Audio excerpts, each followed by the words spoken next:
우리 한번 따라할까요? 여호와를 기뻐하라. 여호와를 기뻐하라. 여러분, 올 한 해 동안 우리가 여호와만으로 기뻐함으로 우리의 마음의 소원이 응답받는 한 해가 되기를 주의 이름으로 축원합니다.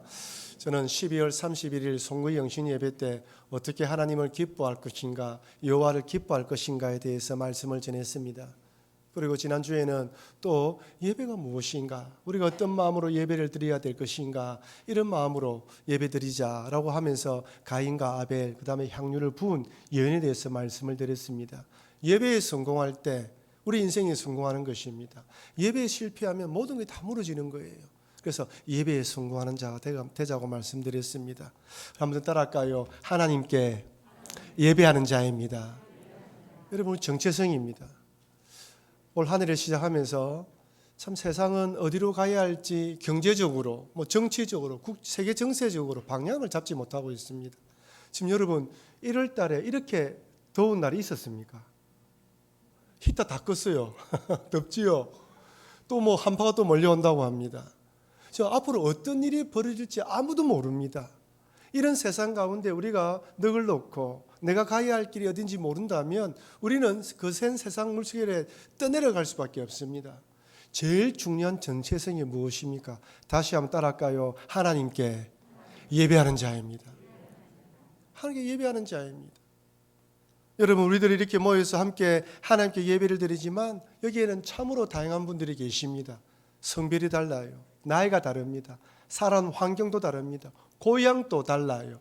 좋아하는 음식도, 스타일도, 헤어스타일도, 패션도 다릅니다.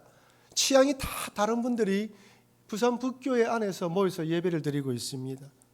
신앙의 경륜도 달라요. 모태신앙으로 교회 다니신 분도 있고 초신자로 이제 예수 믿는 분도 있습니다. 신앙의 깊이도 다릅니다. 어떤 분은 정말 남들이 보기에 존경할 만큼 저분은 깊은 신앙이다라고 말한 분도 있지만, 또 어떤 분은 오랫동안 교회를 다녔음에도 불구하고 조금 더 변화되었으면 좋겠다라고 말씀하는 분도 있습니다. 여기 똑같은 분은 아무도 없습니다. 그런데 한 가지 이유, 예수님을 구주로 믿고 하나님을 예배하기 위해 이 자리에 모였습니다. 아멘입니까? 그렇다면 여러분, 신앙생활은 무엇일까요? 왜 이렇게 모여서 우리가 신앙생활을 해야 되는 것일까요? 예수님 믿어 구원받은 것이 끝이라면 예수님께서 우리를 예수 믿게 만들고 난 뒤에 천국으로 데려가시면 됩니다. 그런데 이 땅을 떠날 때까지 이 땅에 남겨두신 이유는 무엇이고 우리를 부산 북교회로 모이게 하신 이유가 무엇일까요?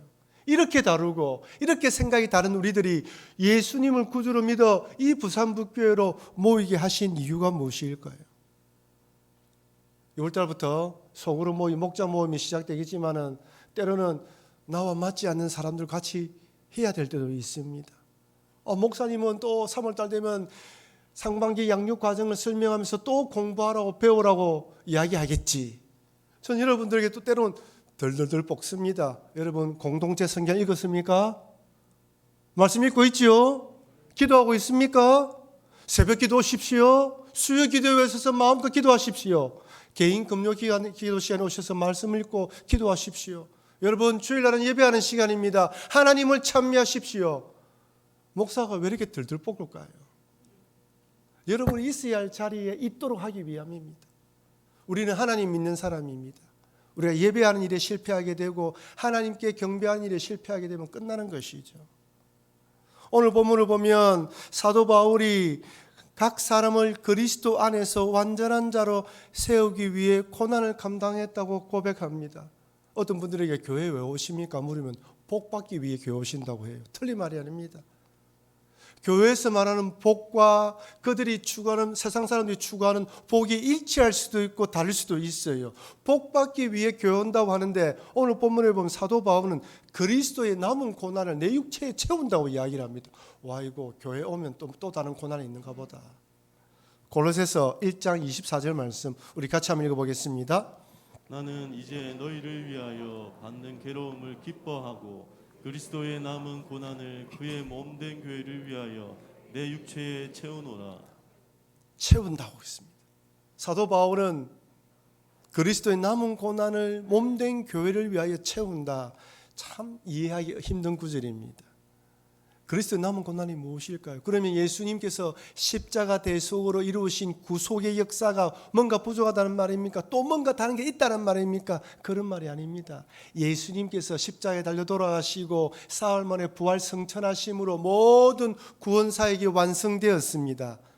그런데 이렇게 구원받은 성도들이 교회에 와서 예배드리고 하나님이 원하시는 완전한 자로 세워지기까지 시간이 필요하고, 또한 옆에 사람의 도움이 필요하고, 리더들의 섬김이 필요한 것입니다. 그래서 사도 바울은 교회가, 구원받은 성도들이 하나님이 원하시는 그런 교회로 세워지고 그런 성도로 세워지는데, 자기가 충성하면서 어려움을 당하는 그런 일들이 있을지라도 그것을 기꺼이 감당하겠다는 거예요. 그것이 누구의 고난으로? 예수님의 남은 고난으로 생각하고 받아들이겠다는 것입니다. 그래서 골로새서 1장 28절에서 이렇게 말합니다. 같이 읽겠습니다. 우리가 그를 전파하여 각 사람을 권하고 모든 지혜로 각 사람의 가르침은 각 사람을 그리스도 안에서 완전한 자로 세우려 함이니. 완전한 자로 세우는데 필요한 시간, 노력, 정성. 여러분, 한 사람이 예수를 믿어 이렇게 완전한 자로 세워지기까지는 시간이 많이 필요합니다. 옆에 도움의 사람이 많이 필요해요. 때로는 이분이 믿음의 길을 잘 걸어갈 수도 있지만은 유혹에 빠져서 믿음의 길을 이탈하기도 합니다. 그러면 가슴 아픈 마음으로 섬겨주는 사람이 필요합니다. 다시 돌아오라고 말한 사람이 필요합니다. 사도 바울은 그 일을 감당하겠다는 거예요. 그래서 남은 고난을 자기 육체에 채운다고 이야기를 합니다. 그래서 우리가 예수님을 구주로 믿은 후 교회를 출석하는 이유, 신앙생활하는 이유가 무엇입니까? 물었을 때 우리는 완전한 자가 되는 것이 목적입니다 라고 대답해야 됩니다. 여러분, 이렇게 주일마다 예배를 드리고 성경 공부를 하고 개인적으로 기도를 하고 말씀이 있는 이유가 무엇입니까? 여러분이 예수님이 원하는 완전한 자로 세워지도록 하기 위함입니다. 그렇다면 과연 완전한 자는 어떤 자를 말할까요? 이전에 텔레비전에서 강철 부대라는 프로그램이 있었습니다. 우리나라 군인들 중에서 특수부대원 출신들, 전역하신 분들이 TV에 나와서 임무를 완수함으로써 어느 부대가 가장 뛰어난 부대인가 평가를 했던 것이죠. 근데 여러분 한번 생각해 보십시오. 각 부대마다 만들어져 있는 특수부대들은 목적과 방법에 따라 다 다릅니다. 여러분, 해병대에 있는 수색대라든지 UDT는 어디에 강합니까? 물에 강해요. 물 안에서 작업을 진행하며 물을 통과하고 물에 관련된 작전을 수행하는 곳입니다. 국군 특선사라든지 특전사 이런 분들은 어디입니까? 산악지형, 평지에서 강하신 분들이에요. 그러니까 똑같은 미션을 준다 하더라도 각자 다르기 때문에 이렇게 공정하게 평가를 할 수 없습니다. 그러나 여러분, 해군이든 공군이든 육군이든 특수부대 출신이라는 것만으로도 자부심이 대단하겠죠. 특수부대에 들어갈 수 있다, 아무나 들어갈 수 있습니까? 아닙니다. 정해진 훈련을 감당해야지만 그 특수부대로 될 수 있어요. 그래서 특수부대 마크를 다는 것이 자부심입니다. 아마 군인들 중에서는 내가 특수부대 나왔다라고 이야기하면 자랑스럽게 이야기할 것입니다. 군인 중에 군이다 이야기를 합니다. 그렇다면 운동선수는 어떻습니까? 올림픽이나 월드컵에서 우승을 하고 금메달 따는 것이 목표이지 않습니까? 이번에 카타르 월드컵에서 우리나라가 16강에 진출했습니다. 가나전에서 조규성 선수라는 선수가 2골을 넣었어요. 우리는 그전까지 조규성 선수가, 저만 그런지 모르겠지만 선수가 있었는지 몰랐습니다. 그런데 혜성처럼 등장하여 2골을 넣었는데요. 이 2골, 이 멀티골은 대한민국 월드컵 역사상 최초라고 합니다. 페널티킥 없는 멀티골이고 머리로 헤드로 넣은 멀티골이라는 거예요. 그래, 앞으로 월드컵 이야기가 나올 때마다 이 조규성 선수의 이름은 계속해서 반복될 것입니다. 성공한 사람이에요. 축구 선수로 성공한 사람이라 할 수 있습니다. 이처럼 군인 중에서는 특수부대원, 운동선수에서는 금메달 또는 우승이 목표인 것처럼, 그렇다면 우리 신앙인에게 완전한 자라는 것은 어떤 신앙인을 말할까요? 골로새 1장 28절에서 완전한이라는 헬라의 뜻은 아무것도 결여되지 않는 상태를 의미합니다. 부족함이 없다는 거예요. 흠이 없다는 것입니다. 지, 정의 전체를 포함한 완전한 인격체에서 그리스도를 닮은 사람을 말합니다. 한번 따라가요. 그리스도를 닮은 사람. 어떻습니까? 그리스도를 닮은 사람이라는 것을, 이 말을 내 입 밖에 내니까 여러분 마음속에 내가 그리스도가 닮은 사람인가? 여러분, 그리스도를 닮은 사람이라고 하면 뭔가 윤곽이 드러나는 것 같지만은 또 마음속에 불가능한 미션 같습니다. 내가 그리스도를 닮은 사람이 될 수 있을까? 예수님처럼 그런 사람이 될 수 있을까? 여러분, 가룟 유다가 예수님을 배신할 것을 예수님 알았습니다. 그럼에도 기회를 줍니다. 베드로가 자기를 부인하는 것을 보았습니다. 그럼에도 베드로의 기회를 주시는 분이에요.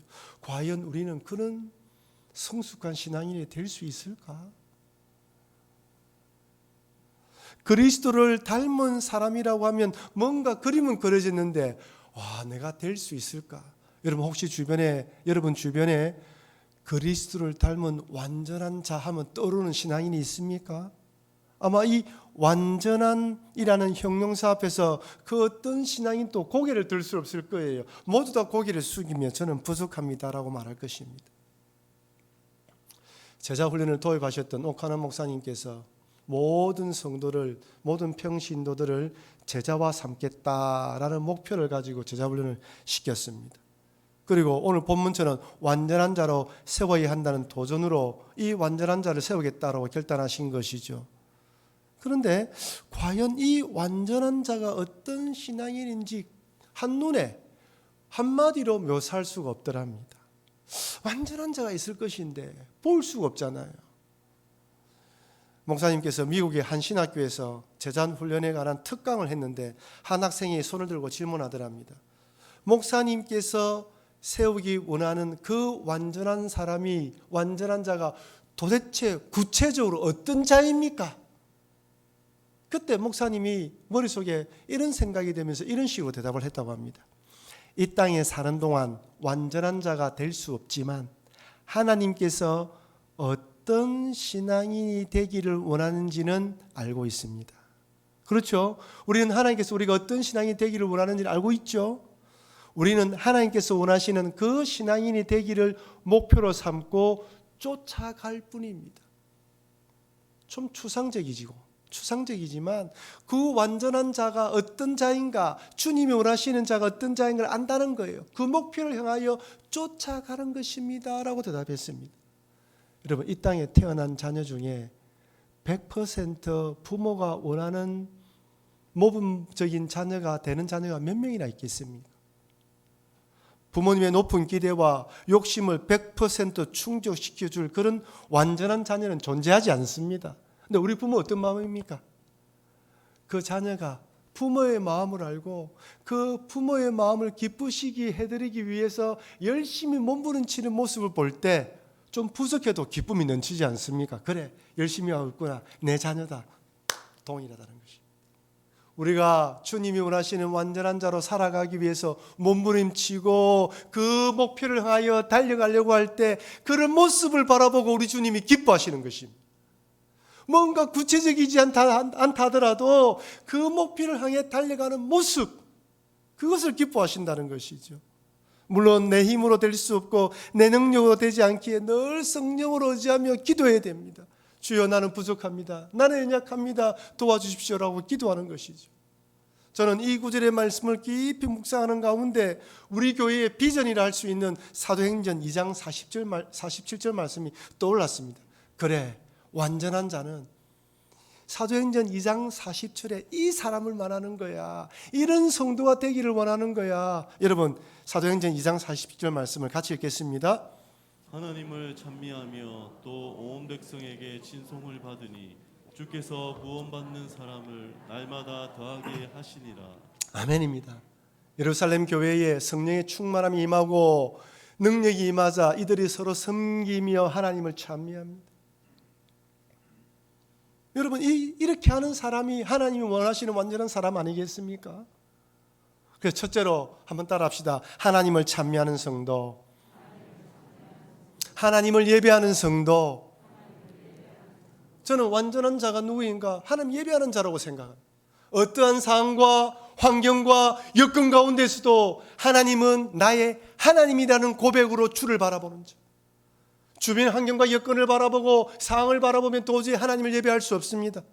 그럼에도 주님은 나의 하나님이라는 고백으로 엎드리는 자, 어떠한 상황 가운데서 무릎 꿇어 예배하는 자, 하나님이 무너지는 슬픔 가운데서도 엎드려 주님을 바라보는 자, 그 자가 바로 하나님을 예배하는 자이며 온전한 자입니다. 하나님을 예배한다는 것은 하나님을 온 세상의 창조주이며 구원자라고 인정하는 것입니다. 우리는 사도신경의 첫 신앙의 고백이 나는 전능하사 천지를 만드신 하나님을 아버지로 믿는다고 고백합니다. 매주일마다 이 고백을 합니다. 이 고백으로 하나님께 예배하는 거예요. 저는 여러분이 지난 한 주간 동안 어떤 믿음으로 살아왔는지 아무도 모릅니다.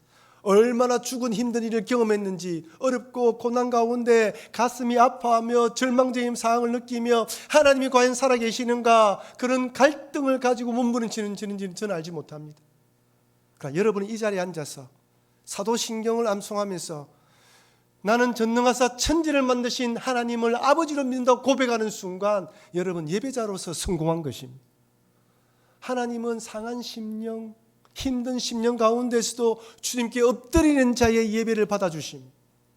아마 여러분들 가운데서는 지난 한 주간 동안 기쁨으로 한 주간 지내신 분도 계실 것입니다. 자녀들 일들 가운데, 부부관계 일들 가운데, 회사에서, 생업터에서 좋은 일도 일어난 분도 계실 것입니다. 하나님 모든 것이 하나님의 은혜입니다라는 고백으로 나와서 예배드린다면 여러분 예배에 성공한 사람들입니다. 여러분 하나님 원하시는 분이 이런 자들입니다. 우리는 지난 한 6년 동안 여러 일들을 경험하면서 전체적으로 교회가 힘들 만큼 어려움을 처했습니다. 그럼에도 우리는 예배드리는 일을 소홀히 하지 않았습니다. 저는 말씀의 강단을 지키는 최선을 다했습니다. 여러분도 예배드리는 일에 최선을 다했습니다. 그리고 우리는 주님 오실 때까지 예배드리는 일에 최선을 다할 것입니다. 여러분 우상 숭배자들도 우리처럼 예배를 드립니다. 근데 목적이 달라요. 여러분 우상 숭배자들이 제사 드리는 거 봤지요?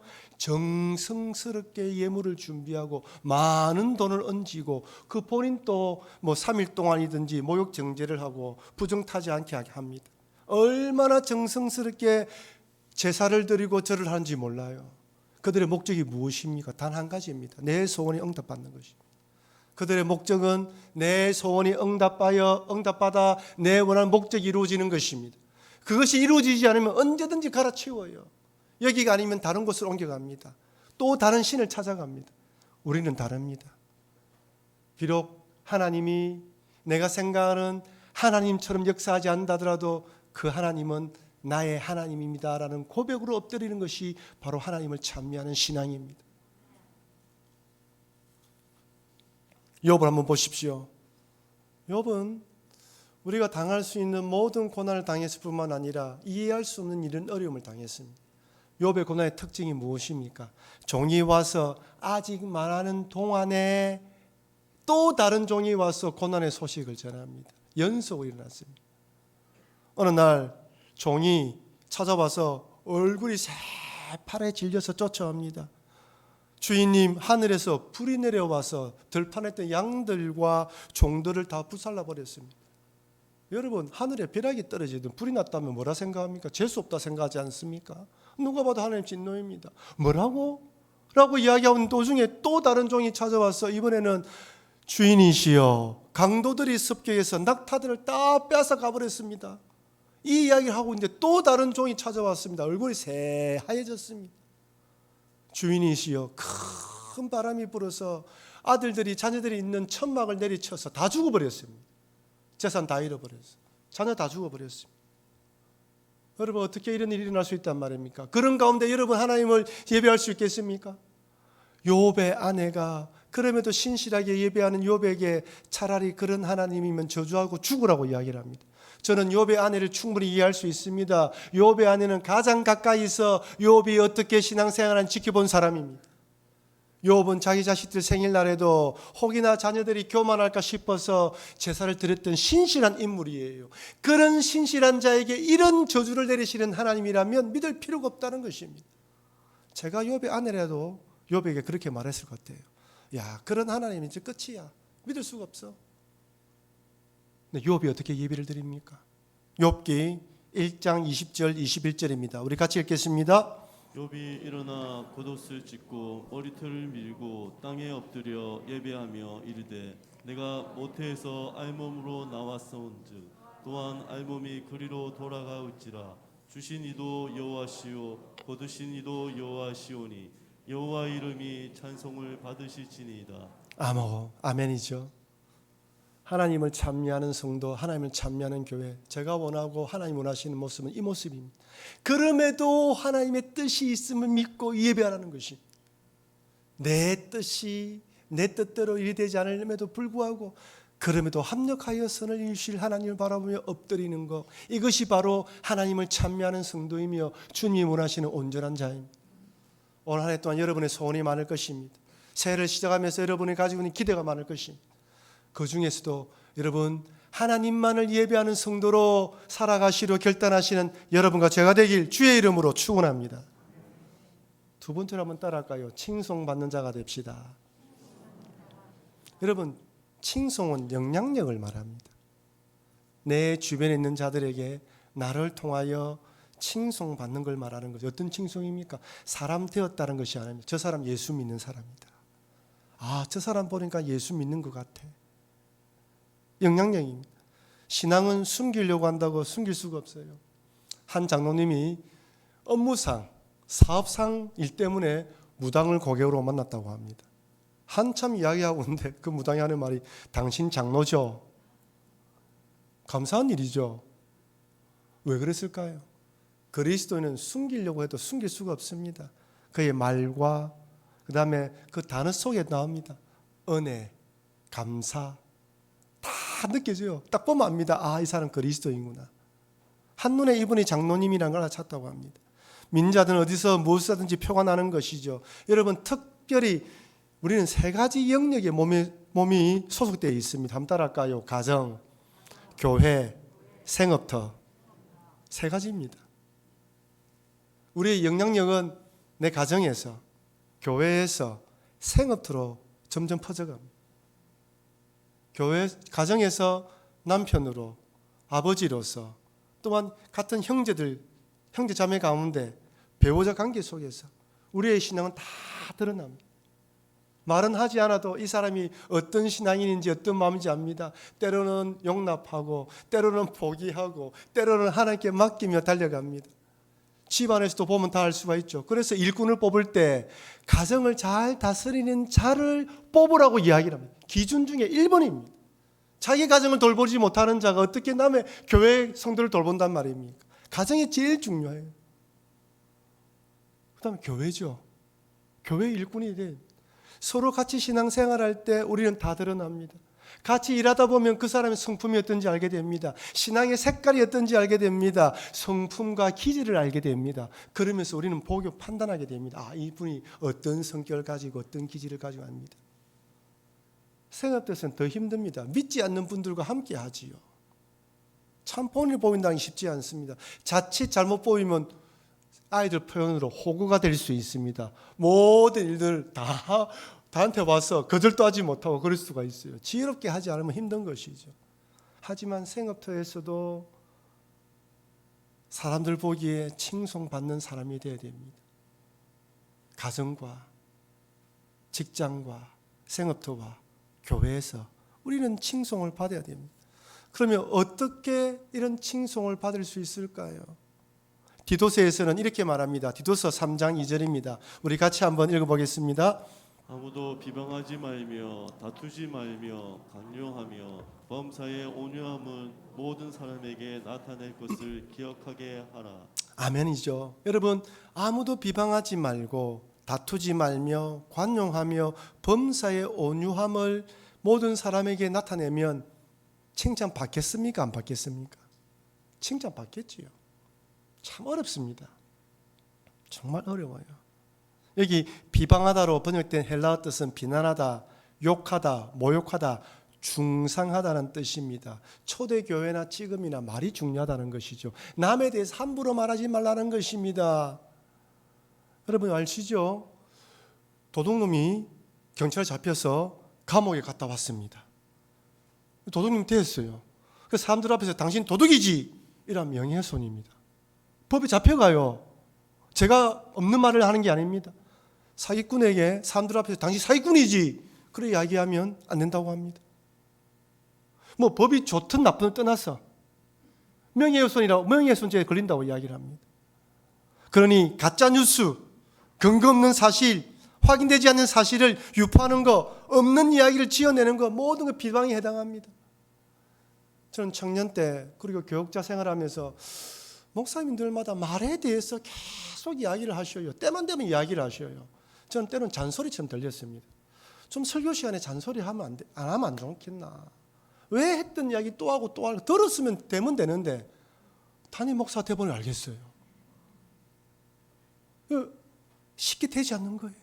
그래서 반복해서 주입하고 반복해서 우리가 듣고 내가 다시 돌아보고 계속 돌아봐야 되는 것입니다.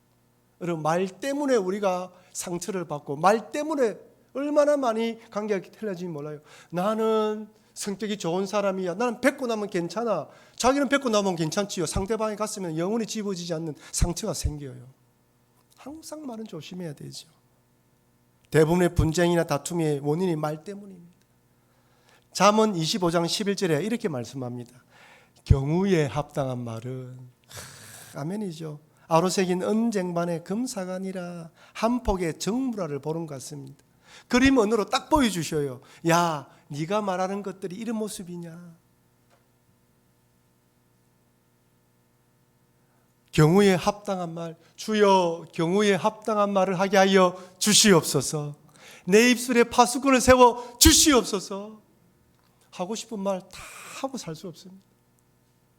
때로는 사람을 살리기 위하여 그 사람을 세우기 위하여 우리가 말을 격려하며 세우고 돕고 선하고 아름다운 말로 해나가야 되는 것이죠.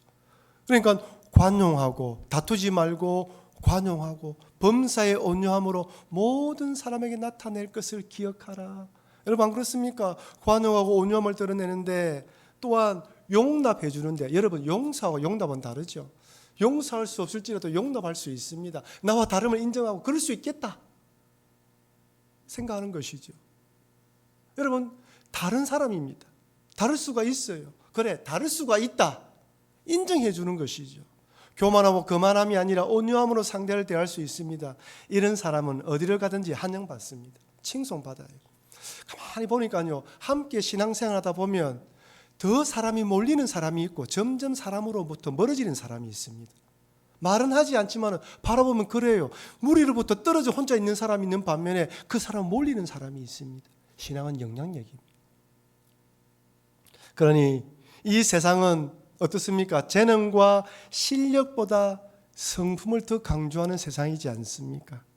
그러니 올 한 해 동안 우리 모든 성도인들이 이런 칭송받는 완전한 성도, 성숙한 성도가 되시기를 주의 이름으로 축원합니다. 마지막 세 번째 따라합시다. 구원받는 사람을 날마다 더합시다. 여러분 보십시오. 어떠한 상황 가운데서도 하나님을 예배할 때 세상 사람들이 뭐라고 할까요? 어떤 사람 두 팔로 나눠집니다. 한 사람은 미쳤다. 저런 상황 가운데서 예배하나? 정말 예수쟁이네. 정말 그렇게 생각할 겁니다. 그러면서 그 마음속에 무슨 마음이 들까요? 경외심이 생깁니다. 두려운 마음이 생겨요. 야, 저 사람 건들면 큰일 나겠다. 저런 상황 가운데서도 하나님 예배하네. 저런 상황 가운데서 온유하고 겸손함으로 대하네. 누가 보아도 존경할 만하지요. 그러면 그런 교회에 그런 성도들에게 하나님 보내주지 않을까요? 여러분 요새는 세상 사람들도 이단이란 말을 알아요. 신천지가 부각되면서 교회 다니지 않는 사람들도 옛날에는 신천지 뭐 다 교회라고 생각했는데 이제 교회 안에도 이단이 있다는 걸 알아요. 그래서 믿지 않는 사람들도 이제는 바른 교회, 좋은 교회를 찾아가려고 합니다. 친구 따라 교회 왔는데도 이제는 친구 따라 교회 오면서도 좋은 교회를 찾아가려고 합니다. 여러분 어떤 교회가 좋은 교회입니까? 저는 이런 교회가 좋은 교회라고 생각합니다. 하나님을 찬미하며 온 백성이 칭송받아 구원받는 사람은 날마다 더하는 교회. 우리의 삶의 목표이고 달려갈 방향입니다. 여러분 비전은 눈에 보이는 것이 아닙니다. 우리 아이들에게 너 커서 뭐 될래? 의사 될래요? 선생님 될래요? 뭐 될래요? 그것은 비전이 아닙니다. 꿈이 아니에요. 그래서 어떤 사람이 되고 싶은데, 그래서 사람을 치유하는 사람이 되고 싶습니다. 세상을 아름답게 만들고 싶습니다. 우리도 묻습니다. 부산북교회는 어떤 성도가 되기를 원합니까? 하나님을 찬미하는 성도가 되기를 원합니다. 온 백성의 칭송받는 성도가 되기를 원합니다. 그래서 날마다 구원받는 성도가, 사람들 더하는 성도가 되기를 원합니다. 그래서 우리가 이렇게 모여서 교회를 이루고 있는 것입니다. 이것이 우리의 비전입니다. 그 일을 위해서 각 위원회에서 어떻게 하면 이 목표를 이룰 것인가 달려가고 세부적인 것들을 갖춰 만들며 달려가야 하는 것입니다. 세부적인 것들은 언제든지 계획을 세우면 되는 것입니다. 그러나 목표가 흔들리고 방향이 틀어지면 갈 바를 잃어버리는 것입니다. 사랑하는 성도 여러분, 올 한 해 동안 우리 모두 완전한 성도가 되기를 소망합시다. 비록 육신의 몸을 입고 있기에 하나님께서 원하시는 그런 완전한 사람이 되기가 쉽지 않겠지만, 하나님 되기 원하시는 그런 완전한 자가 되기를 사모하고 간절히 몸부림을 칩시다. 어떠한 상황 가운데서도 하나님께 예배하기로 결단하고 경우에 합당한 말과 관용과 온유함을 보임으로 칭송받아서 우리를 통하여 많은 사람들이 구원받게 하는 그런 성도, 그런 교회 되기를 사모합시다. 내 평생 이 비전을 따라 살아가기를 바랍니다. 그냥 한번 선포하고 끝나는 것이 아니라, 부산북교회 성도라면 누가 물어보든지 당신의 비전이 무엇입니까? 이런 성도로, 이런 완전한 자로, 그리스도로 닮은 자로 세워져 가기를 소망한다고 말하면서 이런 기도 제목을 가지고 평생에 기도하시며 살아가시는 여러분과 제가 되길 주의 이름으로 축원합니다.